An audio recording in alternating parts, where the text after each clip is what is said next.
little bit of feedback. We'll get that fixed. Welcome to the August 21st Veterans Advisory Commission meeting. We'll move forward to the next agenda item, please.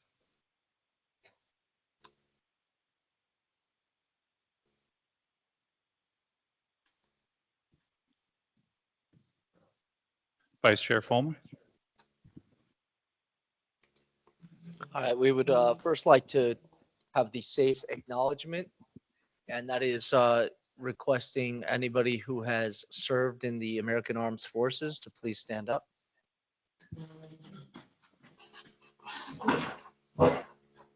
We'd like to take a moment to thank you all for your service to this country and your service moving forward. We'll begin with a Pledge of Allegiance. Please rise, remove your covers.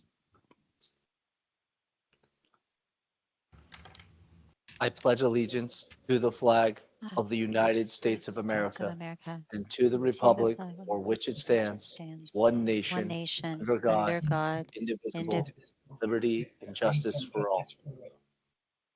Thank you.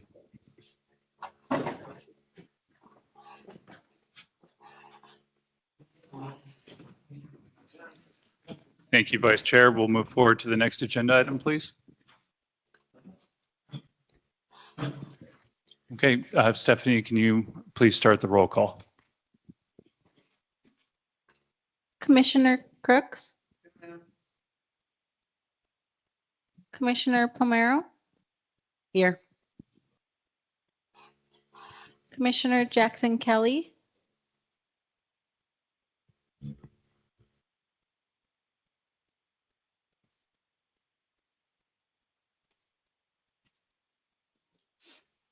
Commissioner McFadden? Present. I see her online. Chair Alman? Present. Vice Chair Fulmer? Present. Commissioner Noyola? Present. Commissioner Zato? Present. Commissioner Gutierrez? Commissioner Chavez? One more time, Commissioner Jackson Kelly.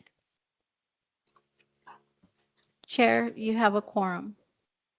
Great. Thank you very much. We'll move forward to the next agenda item.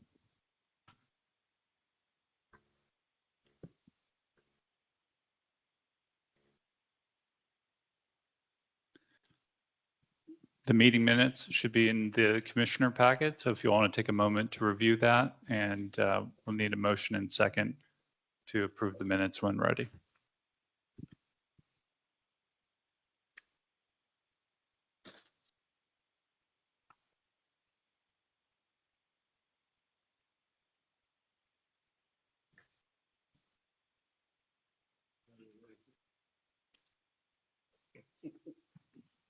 Hugh Crooks, First District. I move that the minutes be accepted as read.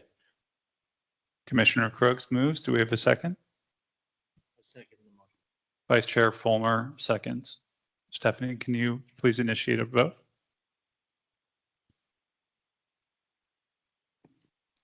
Commissioner Crooks? Yes, ma'am. Commissioner Pomero? Yes. Commissioner McFadden? Approve.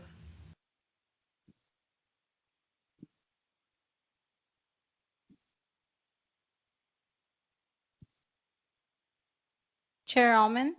Approve. Vice Chair Fulmer? Approved. Commissioner Zato? Approved. Commissioner Noyola? Approved. Commissioner Chavez? Approve. Commissioner Gutierrez? Approved. Minutes are approved. Great. Thank you very much. And we'll move forward to the next agenda item.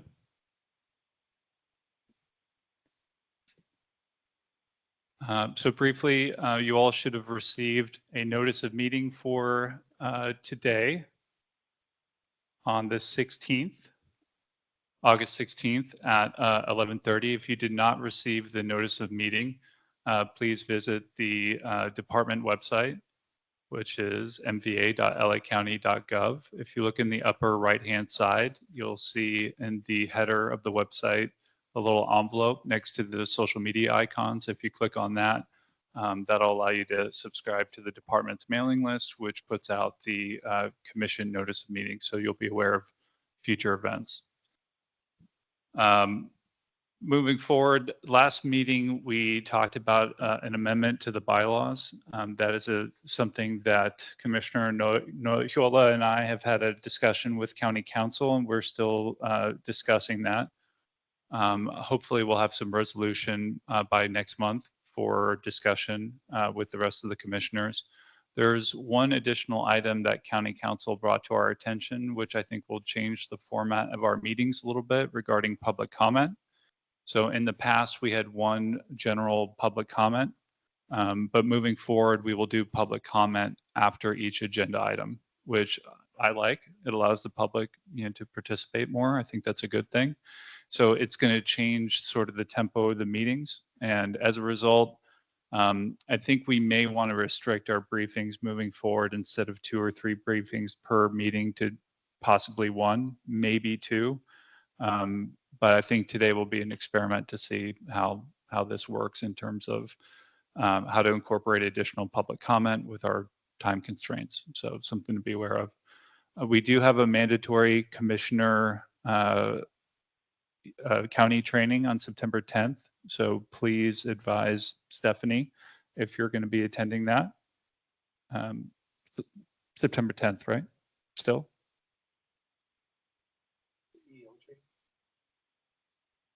Correct.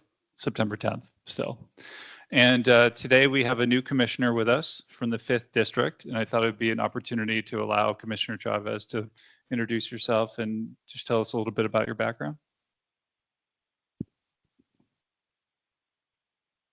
I'll just hold it. Good afternoon. My name is Ashley Chavez. I currently serve as Antelope Valley College's Veteran Program Coordinator. Was in the Navy for about 12 years. Relocated here in the Antelope Valley area. It's my husband's hometown. So about 5-6 years ago, ABC alumni, and now I'm proud to call the Antelope Valley my home and serve the veteran community in a greater capacity. Thank you. Great. Thank you very much. And with that, we'll move forward to the next, well, not next item, it's still the same item, but now we receive public comment after the chair reports. So if there's anyone in person that would like to offer a comment based on what you just heard, please let us know. You can submit a comment card regarding this agenda item or anything moving forward. If there's anyone online that would like to provide a comment specific to the chair report, you can raise your hand. And then we will also be, the commissioners don't need to raise their hands. Do you have it? I'm just curious, the county council's opinion, is that a result of a change in the law? Or is that because of the open board meetings or what?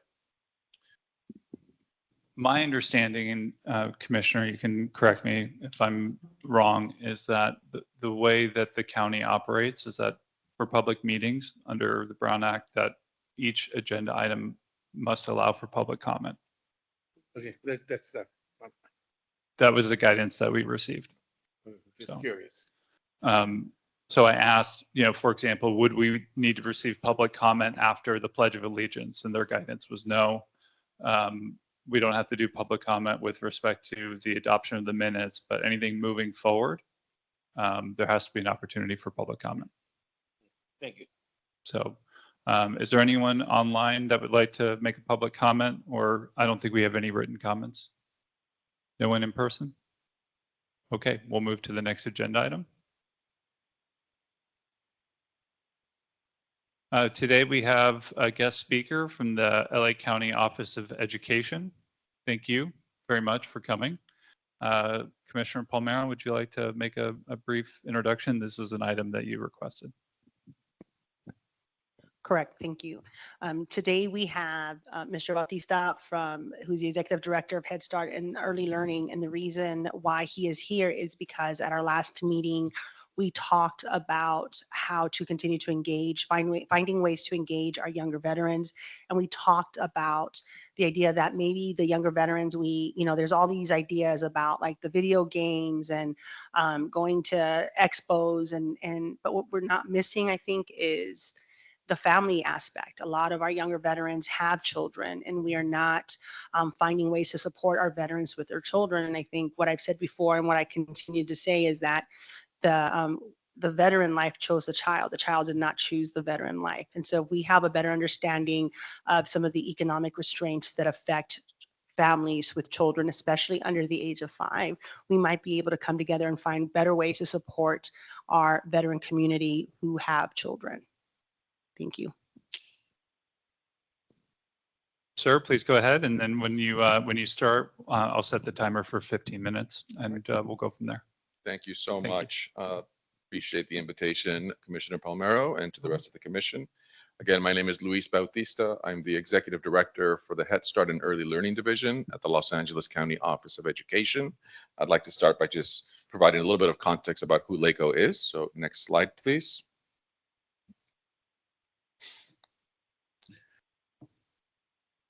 One more. All right. LACO is the nation's largest regional educational agency. Here in LA County, we support 80 school districts, and that's close to 2 million children. We believe that every student has the right to an academic environment that prioritizes equity and overall well-being. The Head Start Early Learning Division, which you see on screen now, represents the largest Head Start program, not only in Los Angeles, but also in California. We serve roughly 8,000 children from the ages of birth to 5, along with pregnant women and their families. And in Head Start, we take a whole child, whole family approach to early learning. In Head Start and early learning, we also support school districts and early learning providers, educators, and families across the county through initiatives such as Quality Start Los Angeles, the California Preschool Instructional Network, and Inclusive Early Education Expansion Program, as well as Universal Pre-Kindergarten Planning and Implementation. Through all of these various projects, what we do is help providers improve program quality, build capacity to serve children with disabilities, and offer ongoing professional development. Each year, Head Start programs conduct a community assessment to ensure that we're meeting the individual community needs while building on strengths and resources. Today, I'd like to share some highlights from our most recent comprehensive assessment to help address the topic of economic barriers affecting families with children under the age of 5. Head Start, as we're still in the process of conducting this year's assessment, today's presentation uses more recent updates to the same resources consulted for our assessment last fall. Next slide, please. In LA County, children under the age of 5 account for about 5% of the total population and slightly lower than neighboring counties. In 2022, that was just under 500,000 children, a decrease of about 21% over the past 5 years. Children under the age of 5 are more likely than the population as a whole to live under the federal poverty level.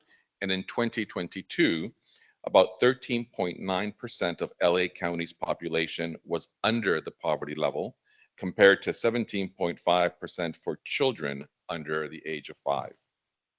While this is actually a significant improvement, down from 24% 5 years earlier, it is still quite concerning and made more so by the fact that federal poverty level is an exceptionally low standard for the cost of living here in Los Angeles County. The cost of living, next slide, please. To illustrate this, the Economic Policy Institute calculates that the cost of living in Los Angeles County for a family of 4, 2 parents, 2 children, to be approximately $130,000 a year. By contrast, for the same family of 4, the median household income in 2023 was just over $98,000, while the federal poverty level in 2024 is only $31,200. Put another way, a family living under the federal poverty level earns less than a quarter of what the Economic Policy Institute considers is needed to maintain a modest yet adequate standard of living here in Los Angeles. And yet, nearly 1/5 of children under 5 live in those circumstances, and many more in circumstances not much better. Next slide, please. There are a lot of cost stressors for parents, and the cost of living graphic displayed some of those costs that are particularly challenging for families with young children, especially the cost of childcare. In fact, several news outlets have reported over the past few months that childcare is more expensive than both the average rent and in-state tuition virtually throughout the nation. And this cost obviously increases day-to-day stress. A Pew Research study found that 19% of employed parents and 45% of lower income parents were very or extremely worried about losing pay if they had to take a day or two off from work due to childcare issues or their children's illness. 22% of lower income parents, that's almost a quarter, were very or extremely worried about losing their job under those same circumstances. Thankfully, there are free and low-cost care options available for families who qualify, which I will share a little bit further on. But of course, care isn't the only added expense related to young children. Baby to Baby, which distributes diapers to families in need, estimates that diapers alone, for example, cost $80 to $100 per month per baby. And the average low-income family pays nearly $1,000 a year just for diapers. And then, of course, there are the cost challenges facing all families. If we can go to the next slide. The same Pew study showed that 25% of all parents and 52% of lower income parents responded that there have been times in the past year when they could not afford food for their family. The same percentages experienced times when they were unable to pay their rent or mortgage. And 37% of lower income families reported being unable to pay for medical or healthcare that their family needed. This reflects the major concerns of food insecurity and housing insecurity, which also feed into our ongoing homelessness crisis. USC reported that 30% of LA County households across all income levels experienced food insecurity in 2023. Despite short-term gains during the pandemic among lower income households, defined here as those with income up to 3 times the poverty level, food insecurity has risen to 44%, which is equivalent to the peak in 2020 at the onset of the pandemic. The study also notes that 41% of households experiencing food insecurity have children. As far as housing, households that spend 30% or more of their income on rent and utilities are considered rent burdened. And in LA County, more than half of residents, that's 56%, spend more than 30% of their monthly income on housing. Nearly a third are severely rent burdened and spending more than half of their income solely on rent. Next slide, please. There are long-term impacts to children under these conditions. And these factors, of course, have lifelong impacts for children, especially when experienced in those crucial first 5 years when 90% of brain development occurs. I didn't want this whole presentation to be sort of a downer, so you have some pictures of the children that we serve on screen right now to offer a bit of a break. But I do want to talk about the implications to children in terms of these conditions and their trajectory. Data suggests that children living below the poverty level in California are less likely to receive preventative medical and dental care. Residents of impoverished communities often have reduced access to safe neighborhoods, stable housing, healthy foods, and employment opportunities. And it's been shown that a lack of nutritious food, safe and stable housing, clothing, and healthcare can negatively impact a child's academic achievement and social emotional functioning. Children's housing instability has a detrimental impact on health and well-being and has been associated with higher symptoms of depression, anxiety, and aggression, while living in poor quality housing is also associated with lower kindergarten readiness scores. Poverty is linked to poor child outcomes and an increased risk of experiencing long-term physical, emotional, and behavioral problems. And long-term, Poverty increases the risk for mental illness, chronic illness, higher mortality, and lower life expectations. Thankfully, there are a number of programs available to support families to address these issues. For one example, the Supplemental Nutrition Assistance Program, CalFresh, as we call it in California, formerly known as food stamps, helps more than 4.5 million Californians, which is about 12% of the population, purchase much needed food. Yet it is estimated that only 70% of eligible people are participating in CalFresh, which really raises the question of what barriers are in the way. Awareness, ease of access, lack of coordination between services, perhaps perceived stigma or other concerns, or perhaps a combination of all of these. Next slide, please. What I can speak to most directly today is what's available in terms of early learning and care, which is crucial for both children and families, especially in communities with fewer resources. In recent years, California has made some historic investments in early learning, and as a result, we now have what is called Universal Pre-Kindergarten, or UPK, which is a system in which all 4-year-olds have access to a free year of education, and parents have access to a variety of options for all children younger than 5. For infants and toddlers, rather, early Head Start is free for those who qualify. State-funded childcare is also free or available at low cost to those meeting eligibility requirements. And licensed centers, family childcare homes, and family friend and neighbor caregivers are also available. For 3 and 4-year-olds, Head Start is free, and state preschool is free or low cost to eligible families. Transitional kindergarten at public schools is also free for all families. And parents can also choose from private pre-K and community-based providers, which come at a fee, but often can provide a sliding fee scale. For children younger than 4, there are limits, both in terms of eligibility and capacity, but the state has committed to expanding childcare availability over the next few years, which will certainly help. Next slide, please. With Head Start specifically, as I mentioned, we take a whole child, whole family approach to preparing children and families for the success in school and life. And this is especially focused on children from low-income families who are in foster care, who may be experiencing homelessness, receiving public assistance, or have exceptional needs such as a disability. And I do want to qualify here that homelessness, as we define it, is aligned to the McKinney-Vento Act definition of homelessness, and that means that someone is lacking a fixed, regular, and adequate residence. So I may be housed, but maybe having to share an apartment or a house, right, with friends or relatives, and that would qualify me under that definition, right, to have access to these services. For families of older children, LACO takes a similar approach through our Community Schools Initiative, which is a growing number of schools that are conceived as community hubs, which bring together community partners to address the issues students and families are facing in order to improve academic, emotional, physical well-being of students within our communities. Next slide, please. Specific to veterans, I can share with you that last year, 122 families in LACO's Head Start programs identified as either active, military, or veterans, which is just about 1.5% of our total enrollment.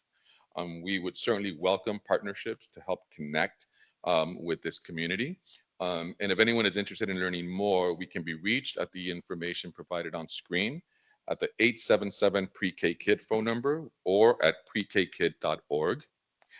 Anyone is welcome to call. Our staff can discuss eligibility requirements and refer to other programs as needed. With that, I want to thank you for your time. I'm happy to take any questions you may have or welcome any discussion. Great. Thank you very much. It's right on time. We got a few minutes for public discussion or commissioner discussion. We'll get to public comment after this, but I just had one question. Currently, do you have any ongoing partnership with the Department of Military and Veteran Affairs, or do you, in the past, have you been working with this department within the county to serve the parents and the children in your department? It's a great question. We don't have any formal MOU, right, or a partnership established at this point, which is something I'm hoping we can pursue and welcome that opportunity. We do have MOUs with various county departments like Department of Mental Health, Department of Children and Family Services, et cetera. So I think it would be a natural extension, right, of our working with countywide departments to also work with this particular program. Great. Thank you. Commissioner Palmero. Does anybody else have any questions before I start? No? Okay, great. What do you, Mr. You Fulmer? want to go? No, go ahead, Commissioner Fulmer. Okay, Vice Chair. Thank you for your time. Do you know of any current programs that are in place to help support community events when it comes to youth safety at the moment? Specifically for children under 5? Or, Yeah, I yes. would say specifically for children under 5. So LACO works with a network of delegate agencies that include school districts as well as private nonprofits. And a lot of the community-based organizing happens through those particular agencies. So many of them will have what are called like resource fairs or, other kind of gatherings that they sponsor throughout the year. And I think those are opportunities where we have ways to bring together some of those resources. Yes. Wonderful. Mhm. And then do you have any recognized vendors already that are sanctioned through the county that work through you for those events? Do you know? I would have to look into that Wonderful. list. But yes, I mean, as a county office of education, right, we have an entire procurement procedure that we follow. And so there are plenty of lists to look into. Thank you so much. Sure. Commissioner Palmero. Thank you, Commissioner. Thank you so much for this presentation. Thank you again for your time. I think that I don't want to start singing a Whitney Houston song, but they are our future, right? Our children are our future. And I always think in the back of my mind, who's going to be taking care of me in the convalescent home, right? Like we need to make sure we invest in our youth now and our children now in anticipation of our future.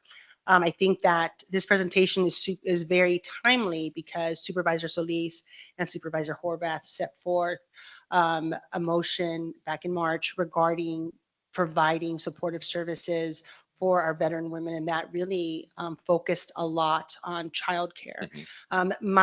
So that's fantastic. This idea and this you being here right now really brings to fruition why it is needed to provide not just any childcare, not just sitting a kid in front of a TV, giving them a cup of noodles and letting them be there all day, like really investing and holistically growing our children. My concern, we did talk a little bit about how children who do not participate have more, or children who live under close to the poverty line have issues with mental health, have issues with behavior because of the lack of stability. Similarly, we also find that children of veterans, especially veterans who are struggling with PTSD, depression, anxiety, are also, I think it was more likely to have their own barriers to stable mental health.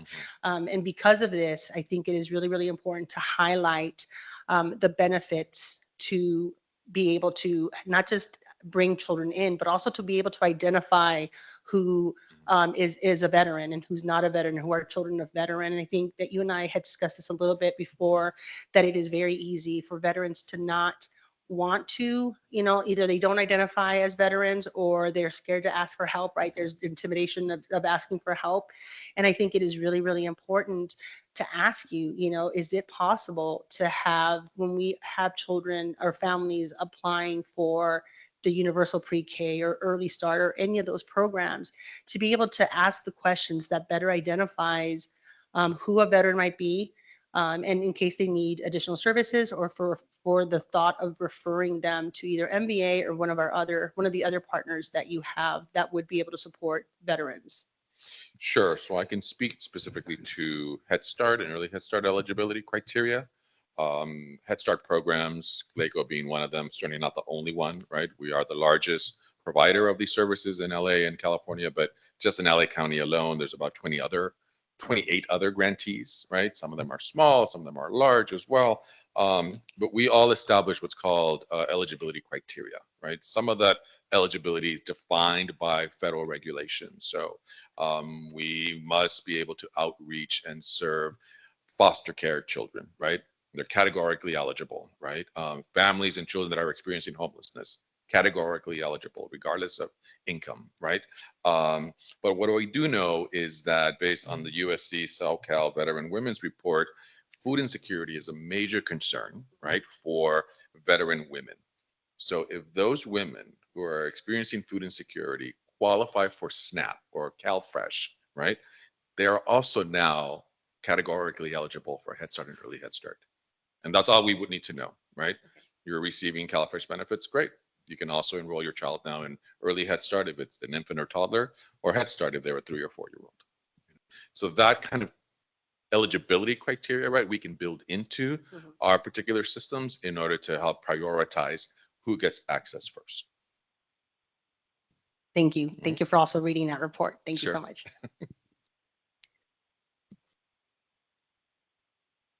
Deputy Director? Mike, yeah. So the only question I had was, do you know if the income eligibility criteria for the services that you all provide, does it include or does it take into account any type of veteran aid or veteran benefit? It's a great question. I will need to look into that. I can tell you that, in fact, just today, this Wednesday, Head Start has released some new performance standards, or the rules, if you will, right, that govern our program.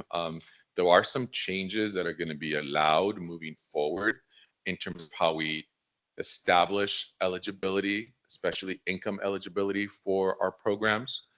One thing that is now acknowledged by the Office of Head Start is the high cost of living in certain parts of the country, like Los Angeles, right? So if in Los Angeles, a family is spending, I think, more than 30% of their total income, right, just on housing, we will not calculate that as part of their income. So that means that we're able to expand the pool, right, of families that can qualify under income eligibility categories.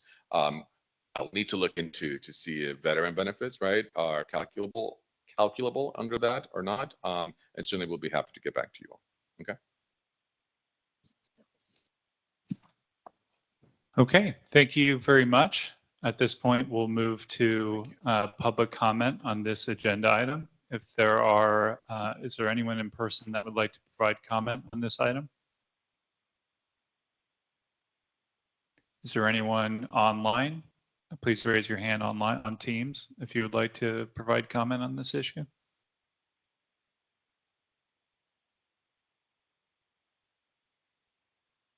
Okay, I don't think we have any. And I don't think we have any written comments either. Stephanie, anyone online? Raise your hand. Okay. Thank you very much. Thank you. Appreciate it. Appreciate it. We'll move to the next agenda item, please. Okay. Up next, we have Director Salas from the Los Angeles County Development Authority. I think the last time LACDA was here was August of 2021. So we're due for an update. I appreciate you being here, and correct me if I'm wrong, but there's 35 some odd county departments and only 2 directors that are veterans. One is Jim Zenner and 2 yourself as an Army veteran. So thank you for being here and being a part of the community. Appreciate that, and it's an honor actually to be here before the commission. Emilio Salas, once again, with the Los Angeles County Development Authority. I don't necessarily have a formal presentation. I only have a singular slide, but I do think it's important to provide a little bit of context as well in terms of what we do and how we serve veterans. We're a little bit of a unicorn within the county family in that we are governed by the Board of Supervisors, but we're not an actual county department. We are actually established by the Health and Safety Code of the state of California as a housing authority. And actually just recently in 2019, we merged the housing authority with the community development programs to form the LACDA. We are primarily federally funded. We are a small department in that we only have 700 employees. However, our budget is north of $1 billion. So we have grown substantially, mainly through the growth of our housing programs. We are the county's housing, community, and economic development arm. So there is a variety of programs, primarily in the housing realm. Section 8 is one that you may all be familiar with, is our largest program, where we provide assistance to over 30,000 families across the county. We also own and operate public housing throughout the county. All the way up north is the Antelope Valley. We have a few developments up there, all the way to Long Beach, Marina del Rey, and as far east as La Puente.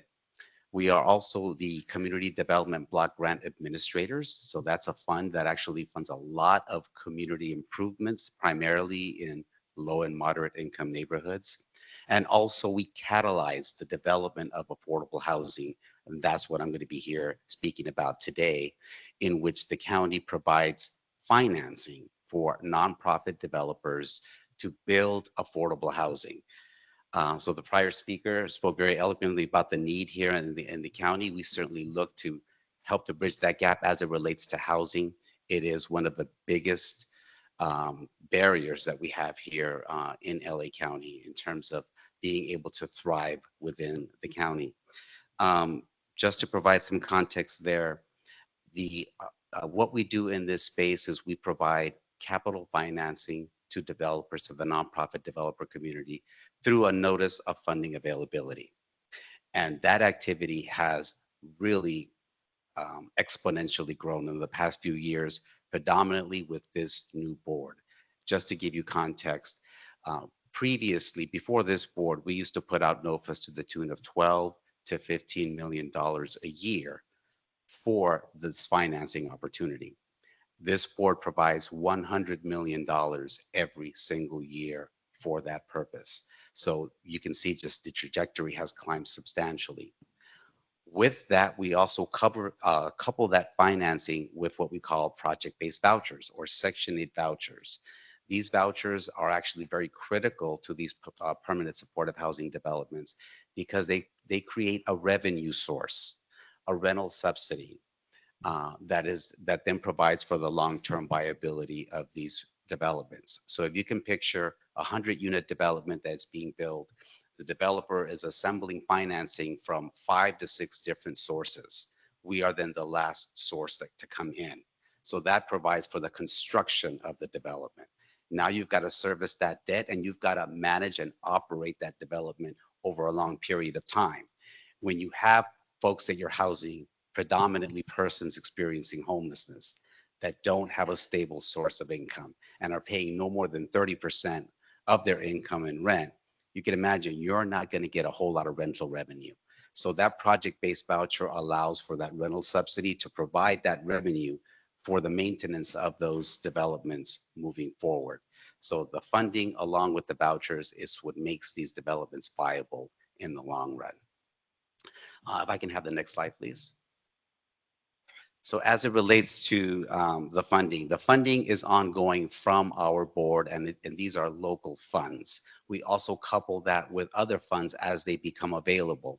The state of California, through the Department of Mental Health, had funding through No Place Like Home to the tune of more than $700 million that we also put out as part of this program. With all of that funding going out, we couple that with the project-based vouchers. You can see here that the pledge of these vouchers has been growing year to year to year. Why that's important is because, as I mentioned earlier, we have roughly 30,000 housing choice vouchers available to us. By statute, we can only project base up to 30% of that entire allocation. Once we hit that statutory cap, this particular tool will no longer be available to us. It wasn't a problem before because we were only putting out, as I mentioned, 12 to 15 million. Now that this amount has increased exponentially, the demand on those vouchers has also grown exponentially. So we are now at a point where we are projecting that we will hit that statutory cap at the end of 2025. After that, we will then have to figure out a different approach on how to make the permanent supportive housing developments viable. This isn't just a problem that we are experiencing. The City of Los Angeles and our sister agency with the Housing Authority of the City of LA is also already hit their statutory cap. As it relates to, how does this relates to veterans? Because we also have pledged vouchers to the West LA VA campus. We have, as we're all very well familiar with, a master plan that they have, believe, north of 1,200 units that are planned, that are either currently in construction or will be in construction in future years. And part of that, the financial structure of those developments rely on project-based vouchers. We have already awarded over 750 project-based vouchers to the West LA VA campus. And we anticipate that we will probably award somewhere in the neighborhood of 350 more by the time we will then reach our cap. We do know that there are other developments on the VA campus that are scheduled to be constructed after 2025. We will then need to figure out a different approach along with the VA. One thing that we are doing is advocacy, because the 30% cap, it's a hard cap, it's set by legislation, and we are trying to see if we can increase that cap up to 50% of our entire allocation. Another proposal that's being put forward by Senator Padilla's office is to give HUD waiver authority to allow HUD the authority to increase that cap to a higher level based on individual need. I can tell you that there is not a whole lot of support nationally for the increase to that cap, as they predominantly see this as a California problem, not necessarily a national issue. From my perspective, we are letting them know that it's only a matter of time that it will become a national issue, as other jurisdictions and other high-cost areas see the value in project-based vouchers and see the need to increase this. Another reason why some folks push back a little bit on this particular cap is, the Housing Choice Voucher Program is unique in that that voucher can be used anywhere within the private rental market. It was built on the premise of choice, that a family would have a choice of selecting a unit in the neighborhood that they wanted to live in and use that voucher. The problem with that is there are some communities in which you don't necessarily have much of a choice if it's a high-cost area. If not very many property owners are accepting vouchers, then that voucher is really not worth the paper it's written on. The great thing about project-based vouchers is it sets a unit aside. The assistance is tied to the unit, and that unit for us is set aside primarily for persons experiencing homelessness.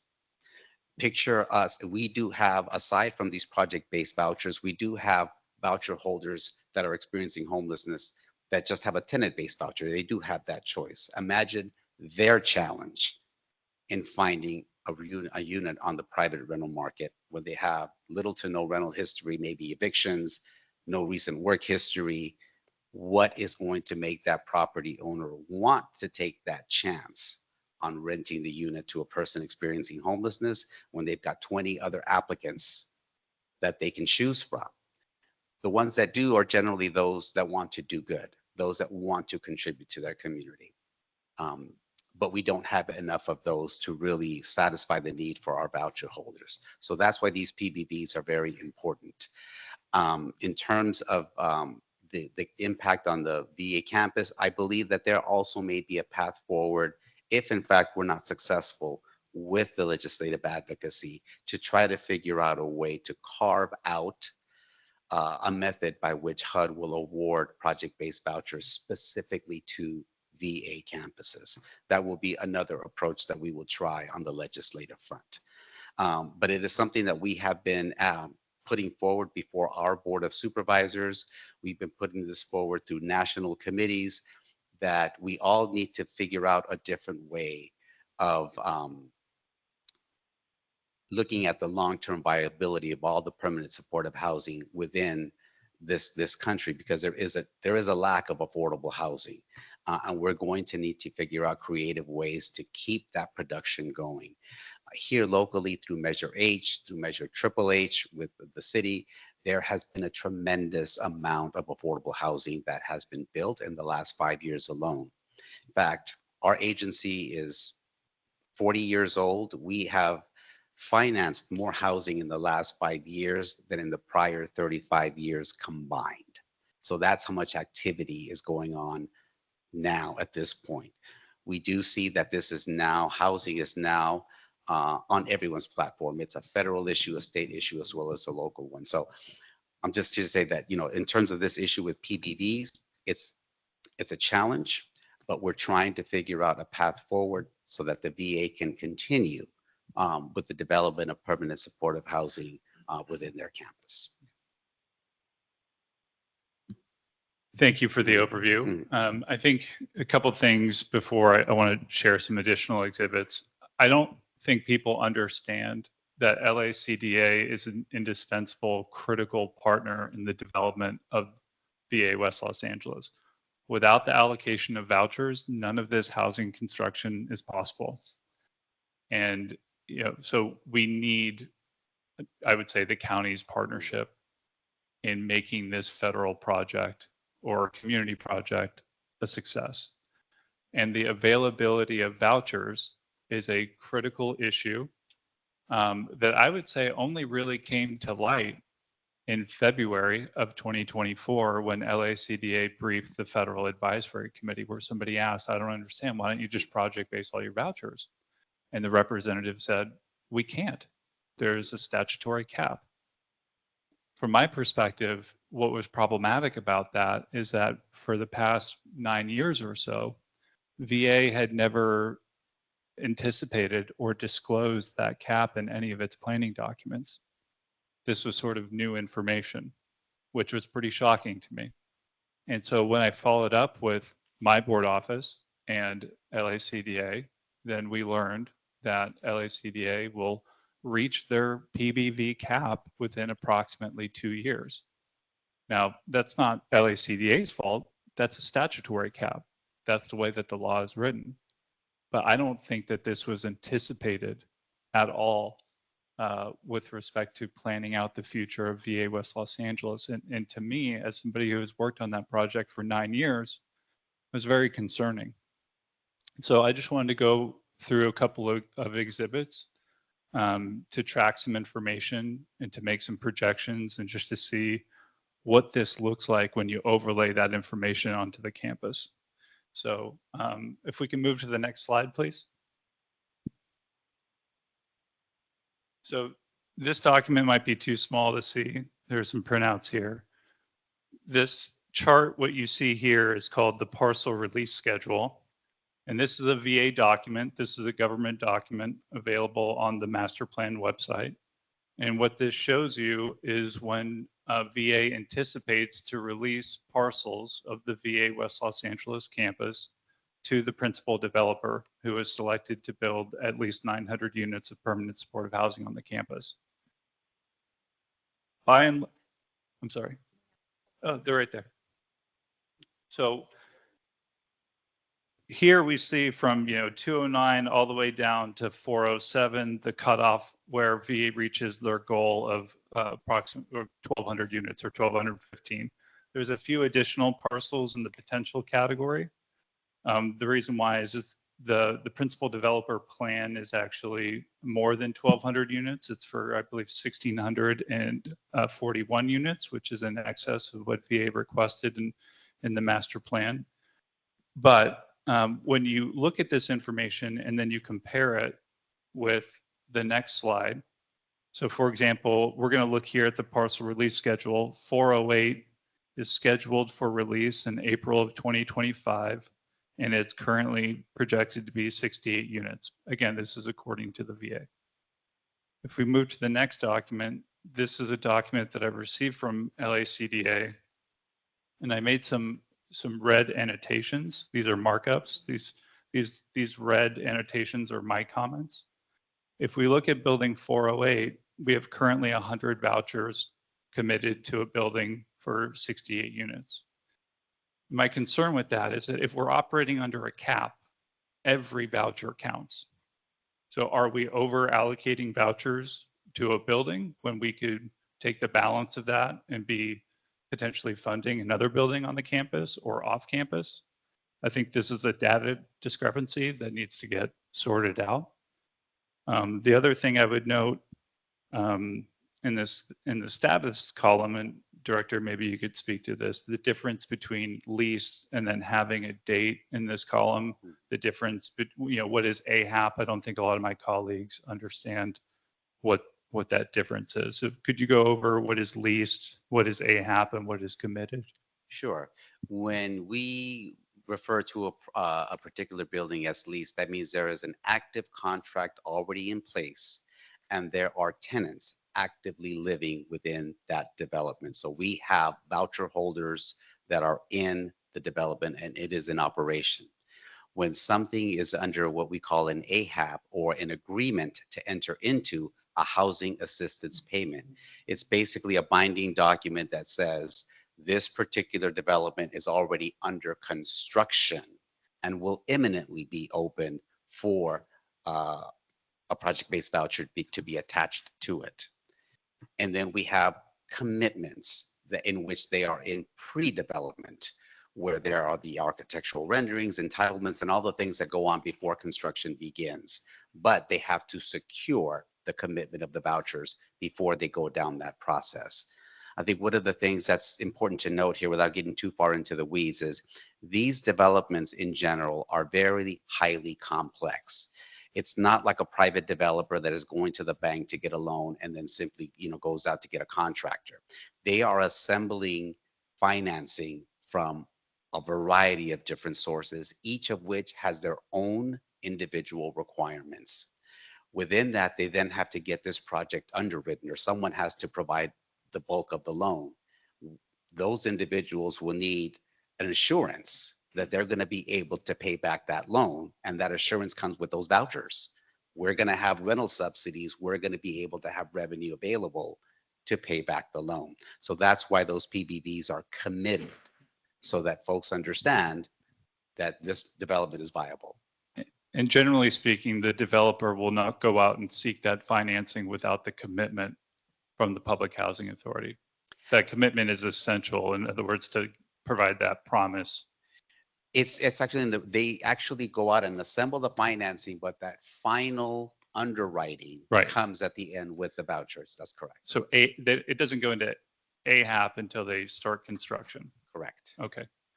And then the other thing I would just note here in the table, MacArthur Field Phase A and B, the developer is listed as Thomas Safran and Associates, but I believe that's incorrect. That would be core companies. The one thing I want to note here is that when comparing this document compared to the previous document, it's worth noting that the development of project-based housing is not just specific to the West LA VA campus. There was an increase of over 100 units out in the community under LACDA's jurisdiction. So there's plenty of work going on throughout the County of Los Angeles, not only within LACDA, but all of the various other public housing authorities that participate in HUD-VASH. So I don't want to give people the impression that there's only PVV development happening on the West LA VA campus. It's happening all throughout LA County. But if we take this information and we overlay it onto the campus, I don't think a lot of people have spatial awareness when they look at a spreadsheet. What does this mean in practice? If we can move to the next slide. I try, and this is the first time you're seeing this. So, I think this is something to take back. And what I would like to know is whether or not LACDA believes that this chart or this projection is inaccurate. But there is a legend up in the top right. It takes the information from the previous chart and it tries to apply it to the campus in a way that gives spatial awareness. So we have building 207, which is currently open and leased. There are veterans living in building 207. And then we have to look at all of the units currently under construction, which are in the AHAP phase. And all of these buildings, do you need another one? I have another one over here. Have received voucher commitments from LACDA and have received financing, and these buildings are under construction right now. There are, by my count, 497 units under construction right now at VA West Los Angeles. If you go to the North Campus, it is a very active construction site. And that's a beautiful thing to see because I think we've all been waiting to see that. And again, it wouldn't happen without LACDA's voucher commitments. If we move to the next category, we have committed. So these are projects that have not yet started construction, but have received voucher commitments from LACDA. There's Building 300 and then Building 408. And I will express my opinion. I believe that the commitment of vouchers to Building 408 doesn't make sense when taking into context the broader master plan. And the reason why I say that is because if we know that there's currently a limit on project-based vouchers and they're not unlimited, then we need to make decisions in terms of where these vouchers are allocated. And again, this is just my opinion. So if we project 2 years out from today, VA is looking at potentially releasing 2 more buildings. And I indicate that in the turquoise or teal color, buildings 256 and 409, which may or may not receive vouchers because they're competitive, right? Developers have to apply for these vouchers. They're not guaranteed. Is that correct? They're normally competitive with the exception of the VA. So through just recent, it just changed actually like 2 weeks ago. There was new guidance that was issued by HUD that we could issue vouchers to the VA on a non-competitive process. We used to obtain waivers for that authority. Right. Interesting. Well, that's great news, I think, because I think that potentially makes this conversation a little bit easier. We have 5 parcels currently located above Nimitz, which is located in what's referred to as the North Village concept that have no voucher allocations currently. Building 258, 206, 257, 256, and Building 400, or what will be Building 400 because it's currently a parking lot. From my perspective, and again, just reiterating my opinion, I don't understand why we're allocating vouchers south of Nimitz to 408 or 409 when we haven't finished the North Village concept. And if we know that there is a limited amount of vouchers, why aren't we making the voucher commitments to complete the neighborhood that was contemplated to be a permanent supportive housing neighborhood with wraparound services received primarily within Building 300? This is my observation, and I bring it up because I do think that LACDA, by making a voucher commitment to 408, I don't understand the rationale. To me, as somebody who's read the master plans, it just seems like that LACDA could have made a better choice with allocating a limited amount of project-based vouchers. And again, this is the first time you're seeing this information, so I don't expect you to comment it, take it back. It gets into a digital copy. I think from my perspective, it's just understanding whether or not this projection is accurate and whether or not this new, is it a rule or a regulation change? It's a regulation change. It doesn't necessarily impact the cap issue, right? That still looms. Sure. Even though we can issue them non-competitively, the cap still stands. To the point in terms of the selection of the site, we as a developer, and this is something much different than we normally get. We normally get singular sites that a developer is developing. Every now and then we'll get 2 or 3 phases of 2 or 3 buildings, nothing to this scale.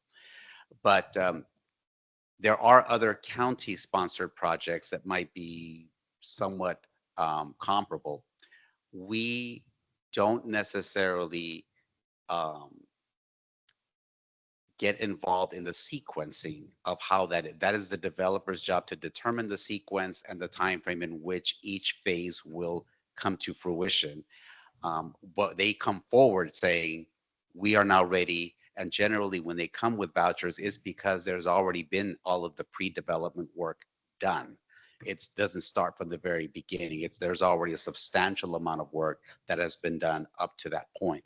I can't speak to the level of work that has been done for pre-development for that particular building, but my assumption is probably pretty substantial.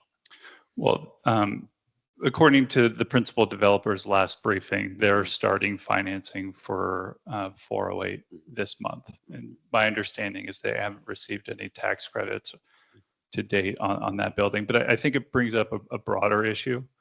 You mentioned that you received the application from the developer. To what extent is LACDA engaging in conversations with the VA directly over this project? Because just from the disclosure in February and VA not disclosing the fact that there has been a voucher cap for quite a while, nothing has really changed. It leads me to believe that VA and LACDA with regard to its availability of project-based vouchers have not been as integrated as they should have been with regard to planning. And I can assure you the VA, we've communicated this issue, not just to the VA, but to the developer community in general and to any public entity for at least the last 4 to 5 years, because we projected this since the exponential growth of the funding that has become available. We are basically talking to anyone who will listen relative to this issue. yeah. Unfortunately, that never made it into the strategic planning documents for VA, which I think is an issue. So from my perspective, I think this development pattern doesn't really make sense. I don't know, again, it's too early for you to comment on it, but I think if I'll send this to you digitally, Sure. and if we could just get an indication from you as to whether or not it's accurate, I think that'll be worthwhile. But I don't know if any commissioners have any. Yes. Director Salas, thank you so much for your time. At the beginning of your presentation, you had noted that just over 1,200 units. That kind of reflected the master plan of 2016. And we did notice that there was quite a radical change to the numbers now, where there's 400 more units. But going based off the 1,200 units, were you still projecting that there was problems with the PPP allocations of the vouchers, or that we would hit our cap at 1,200?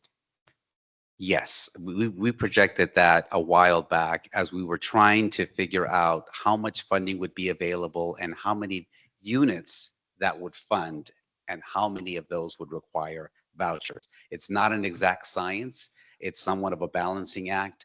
But I can tell you, just based on our advocacy in Congress, we've been doing this at least the past 4 years, but we've been projecting this even before that. Perfect, thank you. And the last question I have is, has this request ever been made or honored before to increase the cap of project-based vouchers anywhere in the United States? It has not been made anywhere in the US because there is no one that has come anywhere near where we are in terms of the utilization of PBVs. Thank you. Before giving back the floor, I just want to just definitely emphasize on that we were already struggling at 1,200 units on how to handle that project-based voucher cap. And in 2022, another 400 units were added to that problem. But yeah, thank you for clarifying that. And if I may, if I can clarify something, PBVs are absolutely critical, but there are ways to develop affordable housing without PBVs. We're trying to figure out what that would be. So for example, we have availability of tenant-based VASH vouchers, right? We can actually, and I wish I had more referrals for homeless veterans because I've got available vouchers to house them. However, the problem with a tenant-based voucher is a bank won't underwrite based on that because it's not guaranteed that that person would opt for that particular unit. But we're trying to figure out a way to come up with a formula that they would be willing to do that. And that's because the current request on building allocation on the VA is utilizing the same way that buildings have been requested historically, which is just through not associated only to a veteran specific area, just in general, building these buildings. There's a specific way that we ask for funding and we've just utilized the same way and the same resources this whole time. Is that correct? That is correct. That's the traditional method that we've used. Yes. Mhm. Thank you. Just to follow up on that, because we're talking about the cap. The cap is a percentage, right? So if you increase the total allocation, you would increase your cap. And that has happened over the years, which is why we have to adjust that timeline based on the number of new vouchers that come in. Right. But that's a great point. And is there, let me figure out a way to phrase this. My understanding is that HUD will not award more vouchers, tenant or total allocation, unless a certain threshold of utilization is met. Is that correct? That's not necessarily accurate. I mean, I think it is rare for the allocation of HUD vouchers has not increased substantially over the years. There have been incremental increases. Post-COVID, though, things have changed a bit. If you recall, right in the midst of COVID, LA County in general, all of the PHAs combined received over 7,000 new emergency housing vouchers. I've never seen that amount of vouchers at any one time ever in my 30 plus years in doing this work. We normally receive maybe 100 more, 50 more, things of that nature. But every little bit helps to bump up that cap. But there's no telling. It's all subject to appropriations. As appropriations come forward, right, and there's an increase for allocation of vouchers, generally speaking, in the LA metropolitan area, we do very well if it's by formula. Mm-hmm. Commissioner Noyola. Yes, thank you very much. Director, I just want to make sure, from my understanding again, that when we look at the two buildings, 408 and 409, that the reason that those vouchers maybe were awarded, it was because they already had their financing in place. Correct. There was an application that was submitted requesting a voucher allocation through our notice of funding availability that I mentioned. Okay. Yeah. And then the four that are above Nimitz or north of Nimitz, which is 400, 258, 206, and 257, currently have not, or maybe they're just starting the process of putting a financial package together.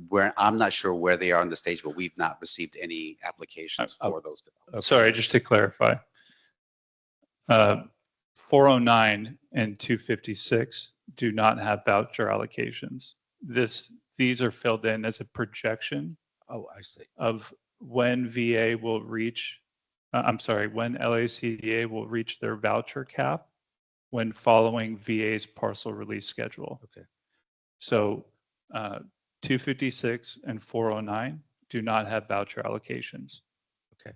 So that's why I say that there are 5 parcels north of Nimitz that do not yet have vouchers. So it would make sense that, at least from a planning and filling perspective, if you will, that, if the financial packages are put together for any of those units north of Nimitz, that they would perhaps maybe receive more priority than those that are maybe starting the process south of Nimitz, so that you have, I don't know, a project that's kind of flowing together versus, you have piecemeal all over the whole campus and not necessarily everything's getting built at the same time or at the same rate within a particular section, correct? I think that is probably a better question for both the VA and the developer to really explain the logic behind the sequencing of those buildings. Okay, and so then therefore it's really the sequencing is not your department. They just come to you and say, hey, we're ready. And then you say, okay, I've got X number of vouchers. And if they meet the criteria, they're competitive. Maybe why we may see some of the jumping around. Correct. I do have a second question that very recently, apparently now any disability payments that are received by a veteran used to count against them when it came to their income, right? And their how they might qualify for a voucher program or what have you. How would this change in policy affect the allocation or, increasing, if you will, the amount of vouchers that might become available? It shouldn't have an impact in terms of availability. It certainly has an impact in terms of access.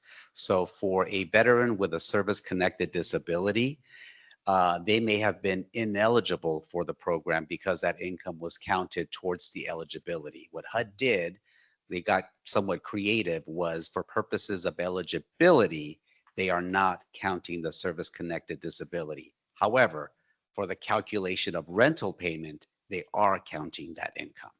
Okay, great. Thank you so very much. Commissioner Zato? Thank you for being here, Director. I just had a quick question, more like a request for information, kind of. I'm assuming this falls under you also, but are you able to send us kind of like a smart, maybe like a one pager on, I'm just kind of interested, you mentioned the Triple H funds that we raised. Are you able to kind of send the something that has how much housing actually has been built, what projects are have been approved or still awaiting approval? Is that something that's under your purview? I can do that as it relates to the county's efforts. Triple H, I mentioned that because it's for the city, but certainly the county has its own efforts as well. I can certainly speak. Yeah, I can send you something relative to the amount of funding that's put out there and how many units that's going to produce. Yeah, I mean, I think also just kind of the progress. I think that's kind of we get a lot of questions about like, well, what's actually happened and, you know, the approval processes and the permitting and how many projects have actually been approved or still in approval. So just anything around those lines, I'd appreciate that kind of information. I'll do that. And I'll also include separate from that, those that are very specific to veterans. You'll have a whole separate one and say, these are all the ones outside of the VA campus around the county that are veteran specific. Thanks. Any other questions? I just have one more, but want to give, okay. No. So the last thing I would add with these changes, is it possible for LACDA to commit the vouchers in advance? Because the commitments are made ahead of securing all the financing. Could theoretically LACDA commit vouchers to 258, 206, 257 during next year's NOFA if the principal developer applies for them? In other words, can we secure them in advance, or do they have to be activated within a 7-month window? I'm just making that up. That's a great question. No, there is a specific time frame that they have to start construction by, so that those vouchers don't sit idle. So we do have that window of time. So we generally do not award them unless they're able to meet that window, so that we don't have commitments that go into perpetuity or 4 or 5 years into the future. So the last thing I would just add is, you know, a lot of people here are familiar with the PACT Act. The PACT Act provided nearly $1 billion to support the enhanced use lease program throughout the country. $361 million was allocated for the development of VA West Los Angeles to execute the master plan. Currently, 258, 206, 257, 256, these have VA operations in them. So they're not immediate development opportunities, but where you see building 400 allocate or identified on the map as a parking lot. So I do think that there is an opportunity to, you know, take a look at this and understand that it's not a resource issue on VA's part. Congress gave them $361 million. They informed the public that they had all the funds necessary to carry out the master plan. You know, I think that this is something that we need to investigate further, but today was just about making sure that we have accurate information and to get the perspective from LACDA. So I thank you very much for being here. Sure. Moving forward, we'll get to the next agenda item, or I'm sorry, the public comment regarding this particular item. Is there anyone in person that would like to provide comment? Is there anyone online with their hand raised that would like to provide comment?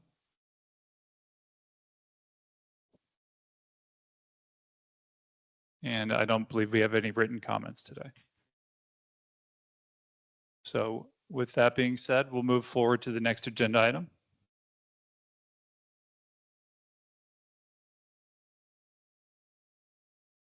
Okay. Commissioners, you all should see a draft recommendation in your packet.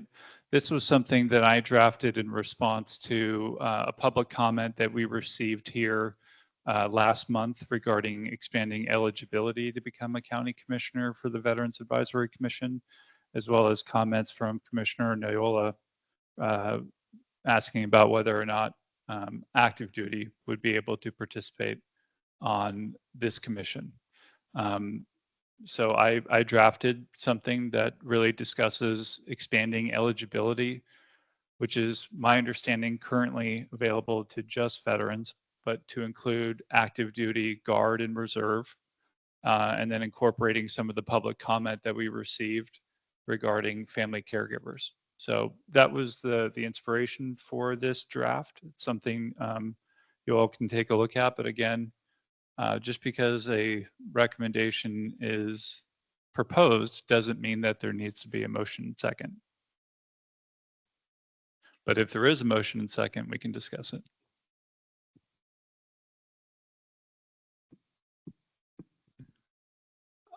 I'm sorry, I think we're out of order here. Can we go back one slide?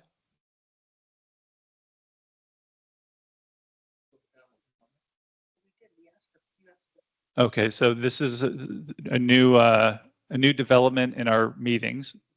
There's a public comment for the previous agenda item, and then there's general public comment. And we do have quite a few public comments, so I apologize for that. Let's get to in-person public comment. We have a comment card from Mr. Chung. You could please step forward, and we'll give you 3 minutes. Thank you Good for being here. afternoon. Thank you for giving me a chance to speak in front of the chair of Veterans Advisory Commissioners. My name is Albert Chung. I'm a Korean American Airlines veteran vet. And I have today bring simply two issues. First of all, I would like to introduce who we are. Second of all, what is our voice to the commissioners? First of all, the Korean American Airlines veterans participate in Vietnam War, 350,000 soldiers during Vietnam War. About 10,000 plus died during Vietnam War, and some of them are hurt by PTSD and Agent Orange. And right now, about 3,000 Korean American veteran vets live in USA, especially about 1,000 live in California. That's majority of the population of Korean American vets. Especially LA County have about approximately 600, most big, the number who live in LA counties. Today, I would like to introduce about the Korean American Valor Act, which passed last year, November 13, signed by President Biden. The summary of the bill, meaning is the bill said they're gonna treat us as American veterans, and we are going to access to the VA hospital. But the major thing is the VA, the expense to our treatment is gonna be paid by Korean government, not USA government. So we are not hurt. We are not sharing any expense from VA in United States. All our treatment, VA hospital is paying by Korean government. I would like rush to the getting our benefit from the Korean government, especially we are American citizens, so American government denied our benefit. And the Korean government, they say you're American citizen, you ask the benefit for the American, the government. So we are forgotten veterans for long times, but I'm happy to our bill passed finally.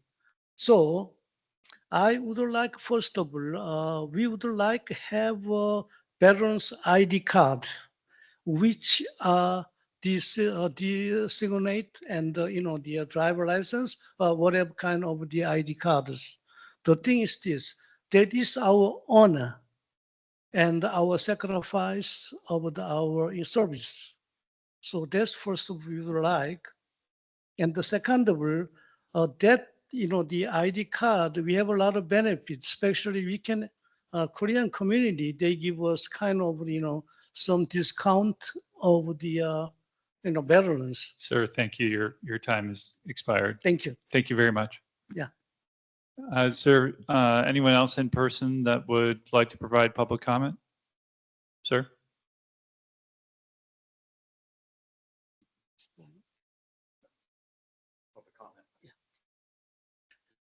Your 3 minutes has started. Thank you, commissioners. My name is Dan Ortiz. I'm a former commissioner going back to the 90s. So it tells you how old I really am. George, I just want to say thank you and the department. I had a battle brother of mine come into town a few weeks ago, and we were given a tour of the building. I love this building. So my battle brother was very pleased with the tour. So I want to thank you for that. I also went to the Norwalk event that the county put on. It was well attended. I always think there could have been more, but good information that was put out. We've got to get out into the communities. Welcome, new commissioner. Welcome aboard. I'm wearing a button right now. It says, "Don't feed the sharks." VFW is promoting a program right now. Don't feed the claim sharks. There's a lot of attorneys out there that want to help out veterans for a price. You have your own service officers. The organizations have service officers, and it's all free. You don't have to pay anybody. Use these benefits out there. 34 years ago this month, a little tiny nation called Kuwait was invaded. Back then, I didn't know where Kuwait was. And a few weeks later, I was out there in the sand. But I just want to remind everybody, 34 years ago, a lot of people are forgetting Desert Storm, Desert Shield, Desert Storm. But we took out the 4th largest army in the world at that time. I'm glad to hear about Head Start. My mother was a Head Start teacher for 35 years. And Deputy Director, I'm glad you asked the question about the criteria. I know that as a disabled veteran, my disability payment is often used against me as income. Remember, that's compensation for my disabilities, not income. So I hope the county recognizes that and starts paying attention. And I understand it's an issue with Department of Treasury. But another thing, I know Metro came and spoke to you last month. I want to remind you that the same artist had some of his art displayed at the Hollenbeck Police Station in Boyle Heights. Where's that at? I don't see it anymore. I remember there was a lot of uproar at the time from the community about it, and it's disappeared. Is that what's going to happen with this new one at the VA Metro site? I don't hear too many people talking about it. I think it's getting railroaded down our throats, the changes they make. So how am I doing on time? 3 seconds. Okay, recommendation number 8. I don't know if you're going to vote before I get a chance, but keep the military in there, take out the family members. Thank you, sir. Anyone in person? Ma'am? Also, for record keeping, if you could fill out a comment card and submit I it to the registered secretary. online. Okay. I'm Patricia Bobic Cesna, and thank you for this opportunity. I'm a local artist and community volunteer. I've been a resident of District 3 nearby the West LA VA campus since 1993. And back in 1994, I worked closely with Peter Stewart on the National Veterans Mural, which is on the underpass of the Wilshire Veterans Parkway between the hospital South Campus and the VA Administration North Campus.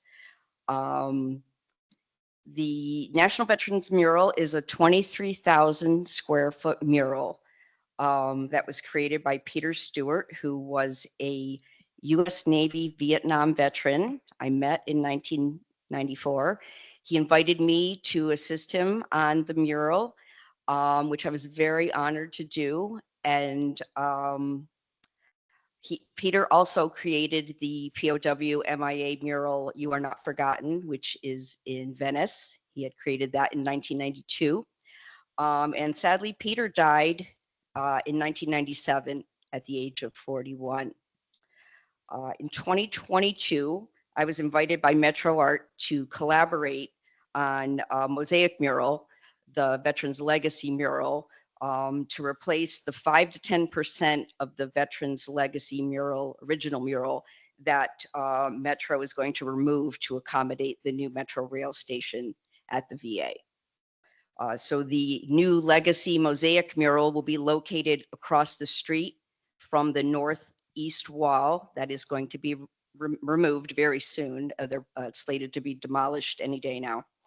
On July 26th, I attended a Metro event in this very room to honor Peter and that part of the mural that's going to be removed. And I know on July 17th, the last meeting of this committee, Los Angeles County Department of Arts and Culture gave a presentation including a conservation evaluation regarding the mural, which was very extensive and very informative. Right now, I believe a real opportunity exists going forward with this situation of the National Veterans Mural. I've been actively researching and networking within the community regarding the issue of what is the future of the remaining parts of the mural that will stay. And I think there's a real opportunity to engage with the community to have refurbishment of the mural along with partnership with various veterans groups for community involvement with veterans. How's my time? Is that it? Yes. Okay, thank you. Thank you. Is there anyone else in person? Okay, any hands raised online? I'm here by phone. We have someone by phone who would like to make a comment. Thank you, Mr. Chair. Good afternoon, all. My name is Sue Myers, and I'm here today to share information on new veteran housing capacity here in LA. I'm a vet, and I coordinate veteran issues for ABS Properties, an affordable housing developer with more than 20 years of experience here in LA. We are currently leasing up an affordable housing property located at 5500 Hollywood Boulevard. This newly renovated historic property has 79 studio units, 20 of which are set aside for vets. Now, this is not PBV, this is for TBV. This is an age-restricted building, so tenants must be 55 years and older.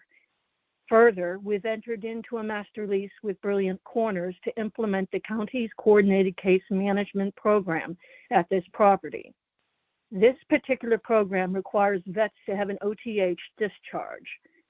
To date, we have identified 4 vets who are eligible and an additional 2 vets pending confirmation.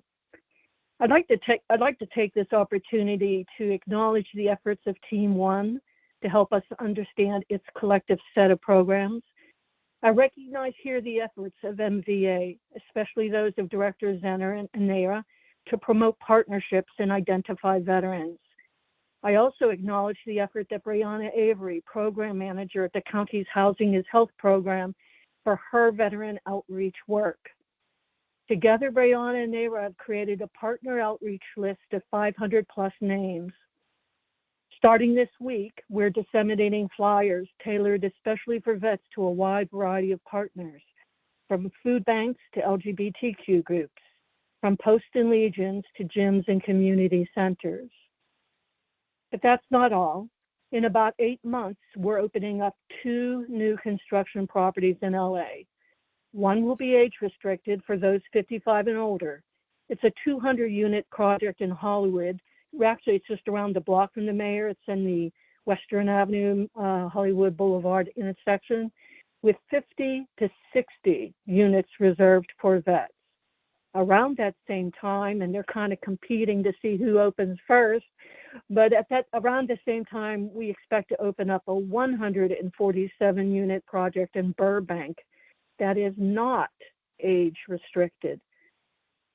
About 70 units, mostly studios, will be offered for vets. In 2026, we open up yet another project in Hollywood. This one will have 400 units, with up to half of them set aside for vets. We want the commissioners to know that ABS Properties is committed to veteran housing, and gosh, we're just so excited to be housing vets. Can't think of a better feeling you can have. And so now we ask for your help in spreading the word about the current opportunity at the mayor. Again, this property is for vets 55 and older with OTH. Just heads up, the time is expired, Okay. so you wrap it up very quickly. No, I'm available to answer questions. My contact information is on the public comment sign up, and thank you. Thank you. I see we have a hand raised from Ms. Bacon online. Make sure- No, I'm sorry about that. That is actually an error. My apologies. Oh, okay. Do we have any other hands raised? And no written comments? Okay, we are unfortunately at our time. So I would ask that we defer draft recommendation 8 into the next meeting. Deputy Director, are you okay with deferring your department update? Is that okay? I'm sorry. I thought it was a worthwhile conversation. We'll get to any potential future agenda items, commissioners. Do you have oh, okay. Any other potential future agenda items, Commissioner? I think it's been a while since we've done child support services. See if we can get a report out from child support services. Okay, you just want to report out or a briefing? A briefing, yeah. If we can get from I think we've done it. I haven't seen something from pre-pandemic. Okay. So anything update on From DPSS? Okay.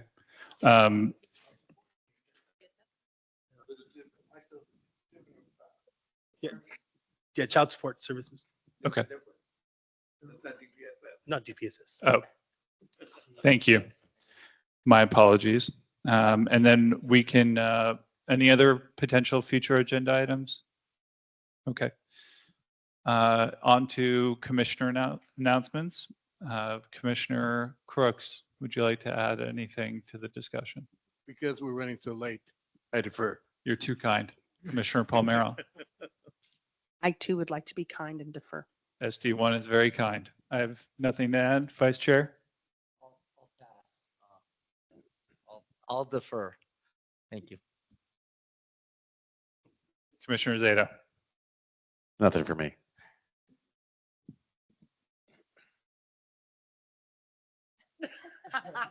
Don't do it. No.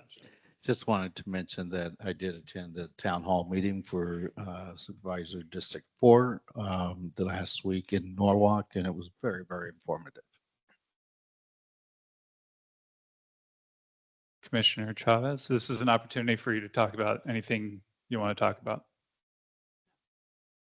Okay. Just real quick, thank you to the director and the chief deputy for the work that they're doing on the strategic planning for the department. I was really surprised to find out that they've never had a strategic plan, but I'm super excited to see what comes up here in the next year of going through the process and what comes out of it. So thank you for that. Hearing that, I think we can move to the last agenda item, Commissioner Zeto's favorite agenda item. We're adjourned. Thank you very much for coming.